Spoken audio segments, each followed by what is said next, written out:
Olá! Então, a relação interpessoal mais forte que acontece ali no ambiente de pesquisa é a relação orientador-orientando. Então, vamos falar sobre isso. O mais importante aqui, como sempre, é o respeito mútuo, nesse caso, a colaboração forte. Tá? A relação orientador-orientado é uma parceria linda aí, que forma amizades que às vezes valem para a vida toda. Eu sou grande amigo de pessoas que eu orientei há 20 anos atrás ou mais, e sou amigo dos meus orientadores ali de 30 ou mais anos atrás, né? Então, é uma amizade a se cultivar, é uma relação frutífera, uma colaboração legal que deve ser cultivada. E às vezes tem casos que a coisa não funciona muito bem, é normal, como qualquer relação humana, mas as pessoas devem se esforçar, investir nessa relação, porque é algo que rende muitos frutos e não é só durante o trabalho, é ao longo de décadas às vezes, tá? Orientador e orientado devem alinhar as expectativas desde o início, tá? Então, é bom quando você está escolhendo o orientador, o orientador escolhendo o aluno, ter uma conversa inicial, o orientador expor o que ele espera do orientado e o orientado expor o que ele espera daquele programa de pós-graduação, daquele pós-doc, né? E para as coisas estarem claras e eventuais ali, desacordos já aparecerem logo no começo, de forma que ou não se inicia aquela relação orientador-orientado, ou já se discute formas de mitigar os problemas ali, as inconsistências entre as visões, né? Então, estabelecer a relação de respeito mútuo baseado em integridade acadêmica ali é uma coisa importante. Então, orientador e orientado vão trabalhar numa pesquisa científica em conjunto, observando as boas práticas de integridade acadêmica. Critérios para coautoria de artigos e outros trabalhos devem ser também claramente explicitados, né? Então, o orientador dizer para o aluno o que ele espera ali sobre autoria de trabalhos, né? E a mesma coisa toda vez que um novo trabalho surge num contexto de um doutorado, que pode se estender durante anos, que isso seja conversado bem no começo entre orientador e orientado. É importante que tanto o orientador quanto o orientado avisem com antecedência caso haja mudanças nas condições. Então, por exemplo, o orientador mudando para uma outra instituição, é bom que ele avise isso aí com uma certa antecedência para o seu orientado, porque vai acontecer uma série de mudanças que devem ser realizadas para acomodar esse tipo de coisa. Mesma coisa um aluno que é um aluno de pós-graduação em tempo integral e por algum motivo ele resolve que ele vai passar para tempo parcial, que ele converse isso com o orientador primeiro, não vai começar a fazer alguma atividade que vai tomar todo o seu tempo, sendo que você era aluno de tempo integral, sem conversar com o seu orientador, porque isso aí afeta a vida do orientador também e não é uma coisa ética de se fazer, tá? Essas mudanças de orientador, mudanças de instituição, início de outro trabalho, né? Em particular, mudança de orientador é algo normal, tá? Principalmente no começo ali do trabalho. Então, se você começou a trabalhar com um determinado orientador e descobre que não é exatamente aquele tema que você gostaria, você gosta mais de outro trabalho, uma abordagem de um outro orientador, você deve se sentir à vontade de conversar ali com seu orientador sobre isso, com um novo orientador e eventualmente fazer a mudança de orientação, né?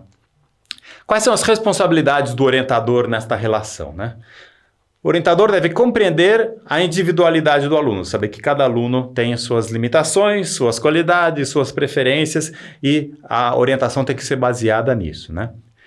O orientador deve dedicar um tempo exclusivo para encontros com o orientado. Agora, qual a frequência desses encontros e quanto a duração dos encontros é algo aí que vai ser combinado entre o orientador e o orientado. Tem orientadores que são pessoas muito ocupadas, estão em vários comitês, coordenam várias coisas, dão aulas, coordenam grandes projetos e tem pouco tempo. Os orientados têm que entender isso e não esperar que toda semana ele vai poder dedicar uma hora àquele aluno, né? Isso aí não é viável em todos os casos. Tem casos que é viável, tem casos em que não é viável.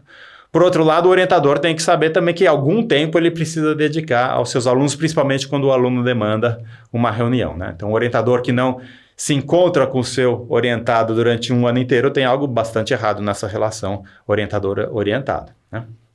O orientador tem a responsabilidade de oferecer feedback periódico sobre o desempenho do orientado, feedback tanto falando que o orientado está fazendo um bom trabalho ou apresentando críticas construtivas quando o orientado não está tendo bom desempenho em determinado aspecto, né?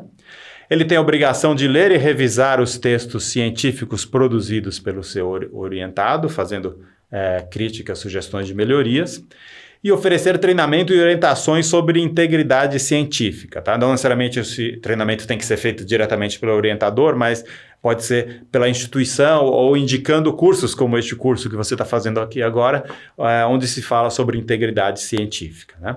Mas a formação de um aluno de pós-graduação ou um pós-doc em integridade científica também é responsabilidade do orientador.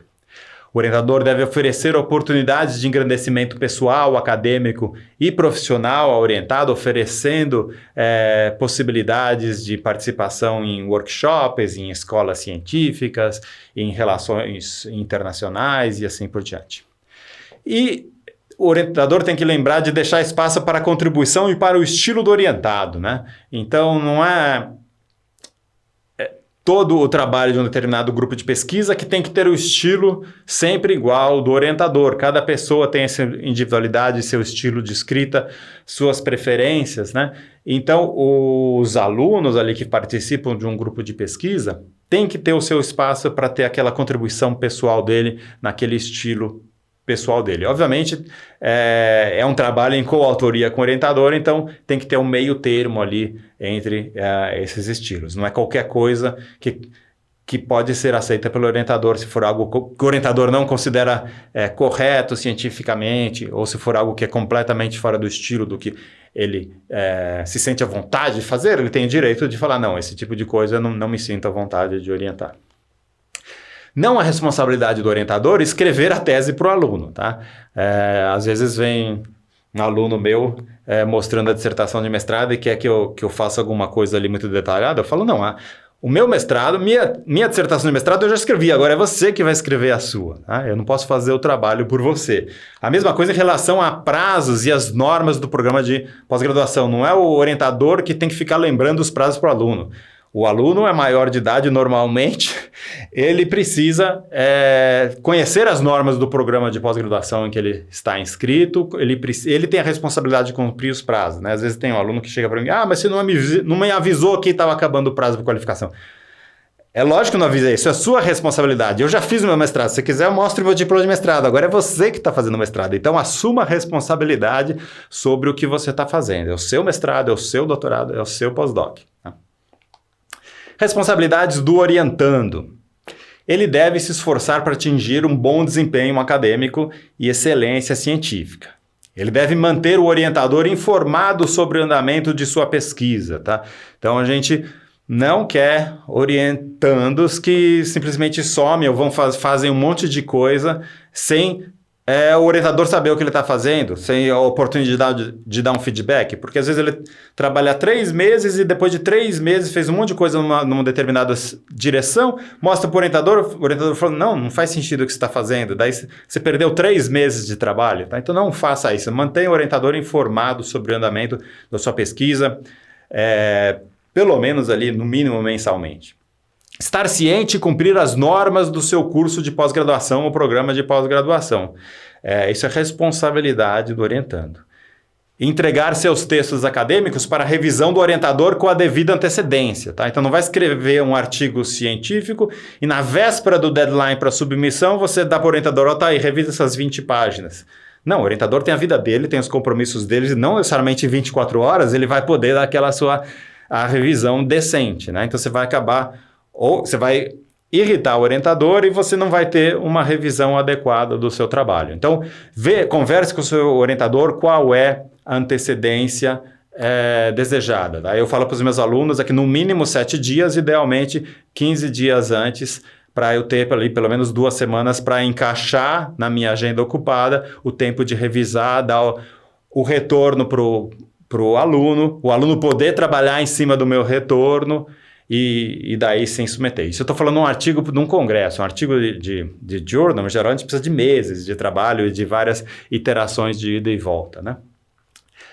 Também a responsabilidade do orientando respeitar os princípios da integridade acadêmica, evitando especialmente incorrer em plágio, que é absolutamente, completamente inaceitável, ou qualquer outro tipo de má conduta acadêmica e mau uso de recursos públicos ou de recursos científicos ali da instituição. E o orientando tem se ele é um aluno de pós-graduação, é um pós-doutorando, ele tem a obrigação de contribuir para a vida intelectual e para o desenvolvimento da qualidade do ensino e pesquisa em sua instituição. Tá? Então a gente espera que pessoas que fazem parte de uma instituição, que frequentem os seminários, que façam perguntas, que ajudem na organização de eventos, ajudem na condução de experimentos, ajudem na disseminação do conhecimento gerado para a sociedade como um todo, tá? Então a gente não quer orientandos que ficam isolados ali no seu casulo e não interagem com os outros membros da instituição, com os outros alunos do grupo de pesquisa, tá? Pessoas isoladas vão aprender muito menos e vão contribuir muito menos para o grupo de pesquisa, para a instituição e para a sociedade. No caso do pós-doutorado, aí o pós-doutorando, ele já é um doutor, então ele já é um cientista, e o pós-doutorado é um treinamento para a profissão ali de cientista, né? Onde ele vai se aprofundar ainda em questões metodológicas, científicas, ele vai ter um tempo extra para fazer suas pesquisas, conseguir resultados científicos interessantes, conseguir publicações e outras formas de contribuição, né? E ele não tem um orientador, ele tem um supervisor, que é um outro pesquisador mais experiente. Tudo que eu falei ali sobre as responsabilidades de um aluno de pós-graduação também se aplicam, mas tem algumas coisas mais específicas, né? Então, o supervisor de um pós-doutorado também precisa oferecer acompanhamento e supervisão por meio de reuniões periódicas, né? Um pós-doutorado onde o pós-doutorando nunca se encontra com o supervisor, ou se encontra uma vez por ano, isso não é pós-doutorado, né? E o supervisor deve oferecer treinamento e orientações sobre a carreira profissional, isso é uma diferença, né? Então, sobre questões de como se presta concurso, como que o currículo desse pós-doutorando deve ser fortalecido, quais são as deficiências do currículo e o que ele pode fazer em 1 ou 2 anos para melhorar esses aspectos que estão deficientes, de forma que ele tenha um currículo mais robusto, de forma que ele consiga uma posição de docente, de pesquisador numa instituição de alto nível, né? Então, o supervisor, que é uma pessoa mais experiente, tem a obrigação de oferecer um treinamento e orientações nesse sentido também. É importante garantir a liberdade acadêmica do pós-doutorando, tá? Então, o pós-doutorando precisa ter o direito de se expressar sem sofrer represálias. Em particular, ele pode ter opiniões independentes sobre as pesquisas desenvolvidas, tá? Então, o supervisor não pode tolher ali as ideias ou as comunicações que o pós-doutorando faz, tá? Então, quanto mais liberdade acadêmica ali você tiver, melhor vai ser um ambiente, vai ser mais saudável, né? Em particular, o pós-doutorando deve poder desenvolver o seu projeto com independência científica, tá? Não é mais uma relação de orientação, né? Em particular, o pós-doutorando pode e deve interagir com outros pesquisadores de outras instituições, tá? Então, tem uma coisa muito feia que a gente vê às vezes, um supervisor falar, não converse com aqueles pesquisadores porque eles são do mal, você vai ser contaminado, eles são meus inimigos, não converse com eles. Isso é algo bastante antiético, você está contribuindo negativamente para a formação daquele pós-doutorando se você fizer isso, né? Reconhecer apropriadamente a contribuição dos pós-doutorandos nas publicações, tá? Então, se os pós-doutorandos estão fazendo contribuições em alguns projetos e saírem artigos onde aquelas contribuições têm um papel importante, os pós-doutorandos precisam ser coautores daqueles artigos, né? Mesmo ele recebendo uma bolsa de pós-doutorado para isso. Já quais são as responsabilidades do pós-doutorando? Ele deve se dedicar a atender os requisitos de excelência de sua pesquisa. Quem está fazendo pós-doutorado, a gente não espera nada menos do que excelência na pesquisa, né?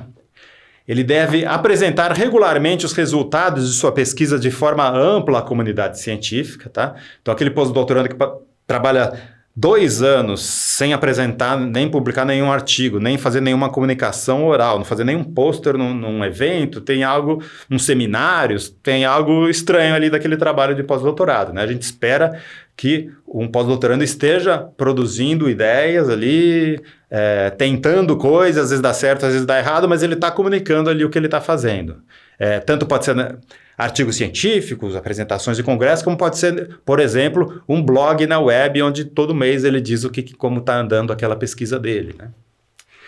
E o pós-doutorando deve contribuir para a vida intelectual, para o desenvolvimento da qualidade do ensino e da pesquisa, tá? Então, pós-doutorandos em várias instituições podem ministrar uma disciplina de pós-graduação, né?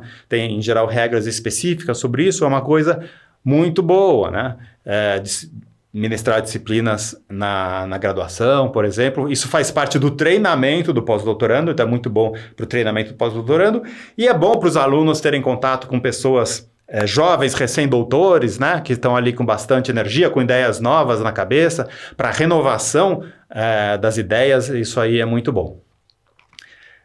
E o pós-doutorando deve informar regularmente o seu supervisor sobre o andamento da pesquisa, incluindo os resultados parciais que ele está obtendo, as dificuldades encontradas, o seu planejamento futuro e outras atividades conexas que ele esteja desenvolvendo ali na sua carreira ou na sua pesquisa científica, né? Quanto mais comunicação ali, melhor. E o pós-doutorando deve levar em consideração as sugestões e proposições críticas do supervisor sobre o seu projeto de pesquisa, né? Senão, se ele não vai ouvir o seu supervisor, para que ele está fazendo o pós-doutorado com aquele supervisor, né? Então, não seja arrogante, você como pós-doutorando, achar que seu supervisor fez uma crítica e você está certo e ele não, né? Se ele fez uma crítica, pense bastante sobre essa crítica, algum motivo ele deve ter para fazer essa crítica. E, finalmente, conhecer adequadamente a contribuição do supervisor e de seus colegas para a sua própria pesquisa, né? Não tem nada mais chato do que aquela pessoa egocêntrica que acha que tudo que ele fez ali, ele interagiu com dezenas de pessoas, o supervisor deu um monte de ideias, mas ele acha que não, que ele fez tudo sozinho, e daí ele acha que ele vai publicar um artigo onde só ele é o autor, sendo que várias pessoas ali contribuíram bastante, né? Então, pense, colaborar é bom, colaboração é o jeito de produzir ciência mais avançada hoje em dia, e se você é generoso com as outras pessoas, reconhecendo a contribuição dessas outras pessoas, elas vão ser generosas de volta com você e você vai ser bem visto na comunidade. Então, resumindo, nessa relação orientador-orientado, supervisor, o mais importante é o respeito mútuo e a transparência, tá? As coisas ficarem explicitamente acordadas, o orientador saber o que o orientado vem fazendo, e se há alguma mudança na vida do orientador, os orientados também ficarem sabendo ali com certa antecedência. Então, é isso. Vocês vão ver que essa relação é uma relação muito gostosa, que traz benefícios não só para a mente, mas também para o coração.